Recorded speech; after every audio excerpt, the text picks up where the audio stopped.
You know, back in the summer of 1800, one of the most brilliant and complex slave rebellions in American history was about to set Virginia on fire. It was all orchestrated by a charismatic, literate blacksmith named Gabriel. And yet, for centuries, this incredible story, this audacious grab for freedom, has been almost totally forgotten.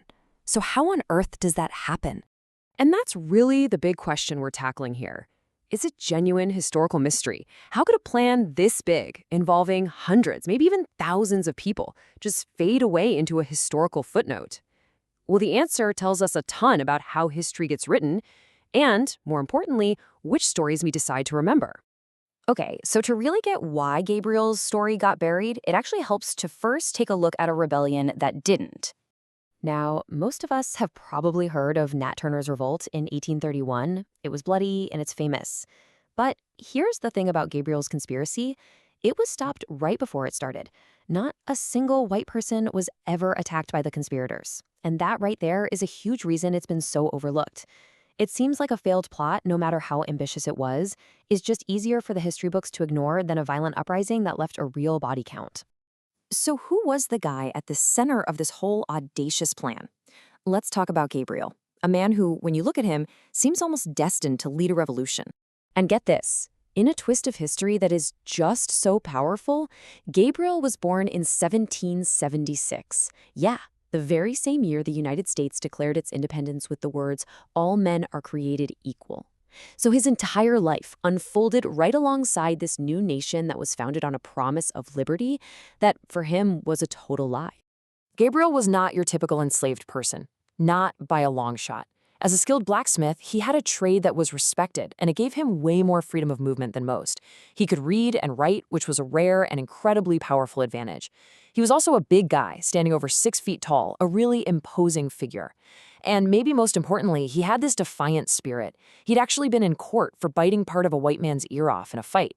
I mean, that tells you something, right? This was a man who absolutely refused to be broken. And you have to remember the world he was living in. Gabriel wasn't coming up with this in a vacuum. The air was just thick with revolutionary ideas, not just from the American Revolution, but from the successful slave revolts down in Haiti. News was trickling in about emancipation happening in the northern states. And Virginia itself, it was a powder keg. There was a massive enslaved population, and right there in the Richmond area, black people almost outnumbered the white population. This gave the plotters a real, tangible belief that they could actually pull this off. And what they put together, I mean, this was not some desperate, disorganized riot. No way. This was a calculated military and political strategy. Their plan was this brilliant, three-pronged attack on the capital city, Richmond. First, they'd start a fire down at the docks. That was the diversion, right? Create chaos, draw the militia away from the center of town. Second, while everyone's distracted, the main force would march in and seize the weapons from the state armory. And the final move, the endgame, capture the governor himself, James Monroe. And this is the most critical part of the whole plan to understand. Their objective wasn't a massacre. It wasn't about revenge. By holding the governor hostage, they planned to force a negotiation. Their demand was simple, and it was huge: the end of slavery in Virginia. This was a political rebellion through and through, aimed at changing the entire system. But you know how it goes, even the most brilliant plans can be undone by things you just can't control. The conspiracy was about to get hit by two storms. One was literal, and the other, well, that one was metaphorical. The date was set. Everything was in motion for August 30th, 1800. Hundreds of armed men were getting ready to gather, ready to march on Richmond under the cover of darkness.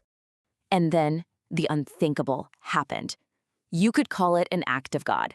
A massive torrential rainstorm, like a hurricane basically, slammed into Virginia.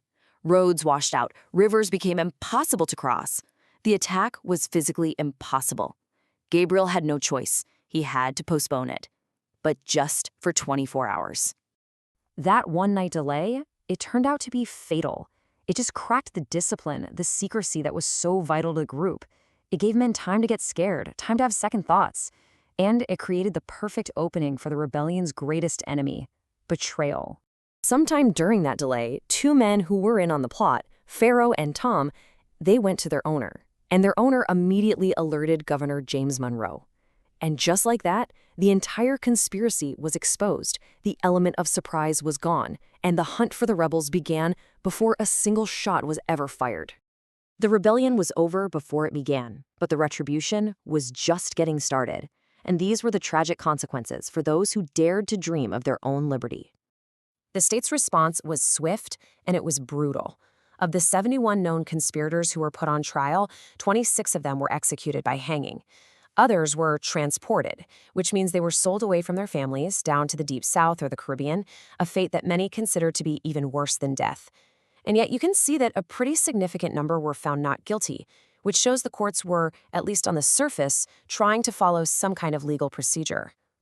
But even in defeat, the spirits of these rebels were not broken. At his trial, one of the conspirators made this absolutely stunning statement. He directly compared his fight to George Washington's. He's basically arguing, hey, we were both patriots, fighting for the exact same thing, the universal right to liberty. What's wild is that even the nation's top leaders could see the moral problem here. In a private letter, President Thomas Jefferson himself admitted that these men weren't just common criminals. He understood that they were fighting for freedom, that they were acting on the very principles the country claimed to be built on, even as he felt he had to punish them for it.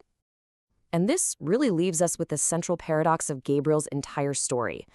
Thomas Jefferson famously wrote that the tree of liberty must be refreshed from time to time with the blood of patriots, while Gabriel and his men saw themselves as patriots watering that very tree.